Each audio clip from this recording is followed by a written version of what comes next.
Hi guys, this is Levis from the A&O show. Hope you like the new intro. Give shoutouts to my brother Roberto for mixing it up and just creating that new intro for us. So today I'm gonna be reviewing the first episode of Monarch Legacies of Monsters. This will be open spoilers, alright? The show takes place in the events following Skull Island, Godzilla King of Monsters, and Kong versus Godzilla. So if you haven't watched that, well, honestly, you don't really need to watch those movies, but it'll be a good insight of what exactly is going on, even though they do a nice job of recapping everything that went on.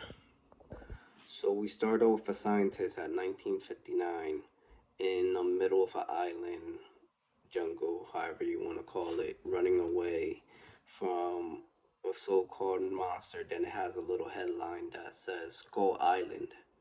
So he's making a beeline for the shore until he reaches a dead end, and then we figure out that it's a giant spider, basically a giant spider titan, which the visuals do look amazing in this show. Just to point that out. And once the spider was about to get him, he was holding a box. Like, I don't know what exactly was in the box. We won't really find out until later on in the episode. But another giant monster appears right off the ground, which is like a crab or oyster. I don't know, but it was pretty amazing. Then we do the first time jump, which this episode really does a whole bunch of time jumps between the 1950s to 2014, which we get introduced to our main character, who really her plot is to try and figure out what happened to her dad, if her dad is dead, and her going on a journey back home, which she was in San Francisco and now going on the way back to Japan. Her dad left her some set of keys as his, I don't know, his final will, if he is dead, or just a little clue. So once those clues lead that she was heading to Japan, she finds out that her dad had a whole entire new family, because once she opens those doors to those keys, which I guess either A, I'm not sure she used to live there, or she just happened to have the set of keys, and I guess her dad cheated, or I don't know what the thing is. So she meets her, I guess, stepmom and stepbrother in a way, and with a whole bunch of pictures of her dad and things like that. So now the boy had a hard time believing that that was her father, which that's technically is his father. The mom was confused as well, and the acting of the boy is a bit bland in a way, but it goes between Japanese to talking in English and stuff like that, and you know it seems more like a side quest in a way, but it is intriguing that, okay, like, her father has multiple lives, besides the work part, besides having one family in the States and one family in Japan. So she ends up leaving after multiple discussions, and she didn't really want to find out because she's obviously upset that her dad never told her anything about this. So she comes out of nowhere, like the phone starts vibrating, and I guess when you look at Japan, which is a pretty cool aspect, they're in a post Godzilla world, so they have evacuation routes and stuff like that. So the alarm rings, as in Godzilla or a Titan might be nearby. So everybody goes like into the routes of evacuation, and they go into basically a subway line underground in case. So Now, one of the best parts of the episode is that she has a flashback to basically a recreated scene from San Francisco in which she is in the bridge. By the way, does happen in the movie, but this is from her perspective, from a human perspective. As you literally see Godzilla over here tearing up a bridge, and she was inside a school bus. So she's over here trying to get everybody out from the back of the school bus, trying to save as many lives as possible. Her dad was nowhere to be around. That's the most important fact as well. But as soon as they fired at Godzilla, he put his hand in and broke that part of the bridge, and everybody else just died. So it's a very, like, the main character has been very traumatized with this moment, and obviously other moments like that before.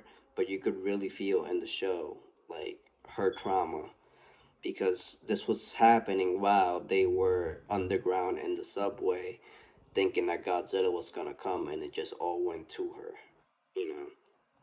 So, and then her stepmom, not stepmom, over here hugging her, trying to calm her down, and things like that. But it was a false alarm. So now we go back. I'm not sure this happened exactly like as I'm saying it, but the next one when they go back to the basically 70s or 60s or even maybe 50s, that we get to meet a Japanese scientist and two American white boys, and they're over here trying to discover with their meter, trying to figure out like what's causing some radiation or whatever it is the machine actually picks up, which leads them into a jungle in a way, which they get stopped by a boy that trying to keep people away. But that's when they figure out, okay, there's something in there.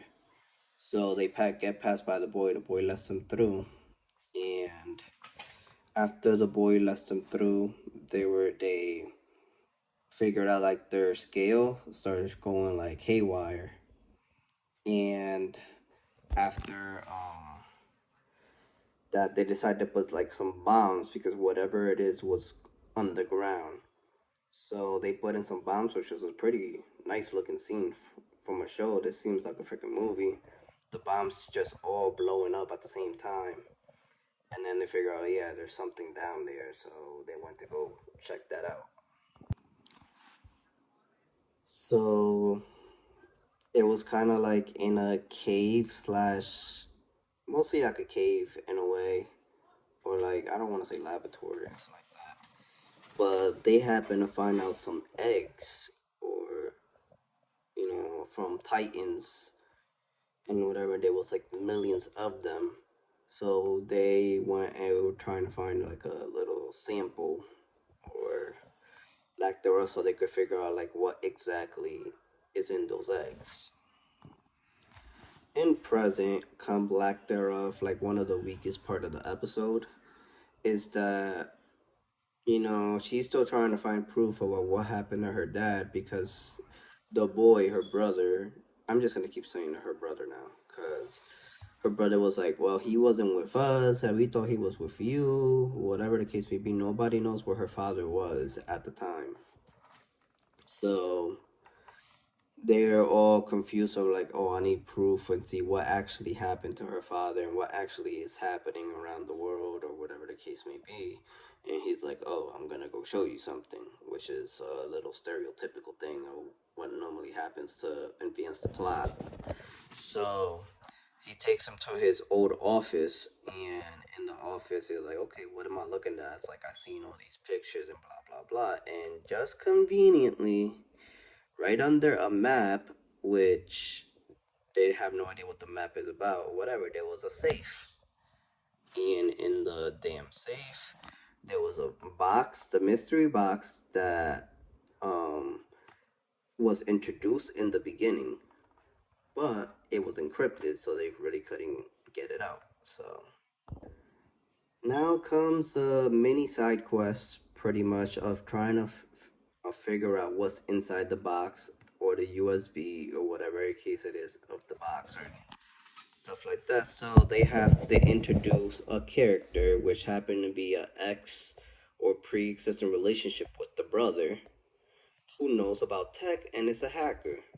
So it's like, convenience and stuff like that. And they gave like a little subplot story as well, subplot under a subplot, like, oh, like they had a relationship and the brother left and stopped talking to her for months, and now he's just using her for the information or to do her skill and whatever. But at the end, she neglects and she's like, okay, I'll do it. And I'm like, okay, should have just done that to begin with, but okay. And yeah, they went and decided to, what's it called?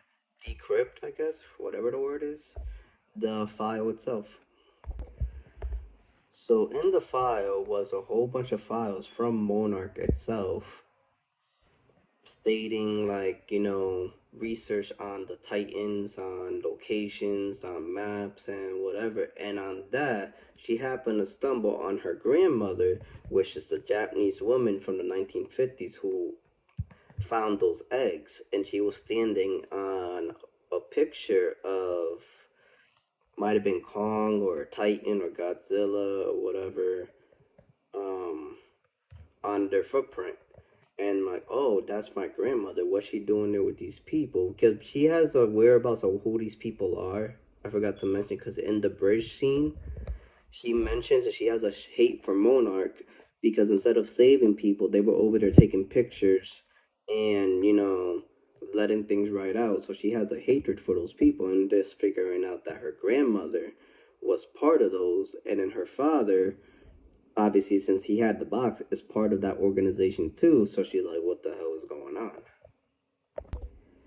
Now we go towards the end of the show, or end of the first episode, that we're going back to the past, back to her grandmother and the two American boys. That they, like I said, they were over here trying to take samples, so they had to go, tie some rope and go down there and try to get a sample of those eggs and see, like, do a little research. But the thing is that they didn't know, since the explosions that they didn't know how habitable that building or cave was going to be. So it's like, okay, 5 minutes tops, blah, blah, blah. So it was close to 5 minutes, and then they started realizing, oh, those eggs are hatching. So slowly, there's millions of eggs with those creatures that look like lobster creatures, or I don't know, but the effect was good. Like I'm telling you, the effect of the special effect that they did, or CGI or whatever, was very good. So they started climbing back up the rope and everything like that. And then it was, for right now, there was one of the guys on top holding both ropes. And then the other guy and then her grandmother was in the bottom. And like they're trying to climb up and everything. But then you see the creatures over here jumping at her and stuff like that. So then after they keep getting higher and higher, they start forming like a little bridge going up, like climbing on top of each other and everything. And they happen to catch onto the grandmother's leg. And then he was like, "Oh, hold my hand, I'll swing you up, this, that, whatever." But by that time, like the other guy was like, he was losing grip on the rope, and it just so happened that one of the ropes broke, and it happened to be her grandmother, and all you keep her getting sucked down all the way into the hole, all the way in the bottom of the cave, and the episode ends. So overall, it was a great first episode, though. Like I had a little bit of a high expectations because I'm a Godzilla fan and monsters and all that stuff. So I was hype, and overall, there wasn't that much monsters, but the story itself had an intrigue. I'm like, okay, what's going on with person A, person B? What's going on with this organization? Like, what's, this time jump and who's who, who's related, who's not? it got me intrigued that I'm going to go watch episode two, and I'm really like it started off hot. So tell me what you guys think about the show, about this review. If you haven't watched it, you can watch it on Apple TV Plus. Um, leave in the comments below whatever it is you think of it, and I'll see you guys next time.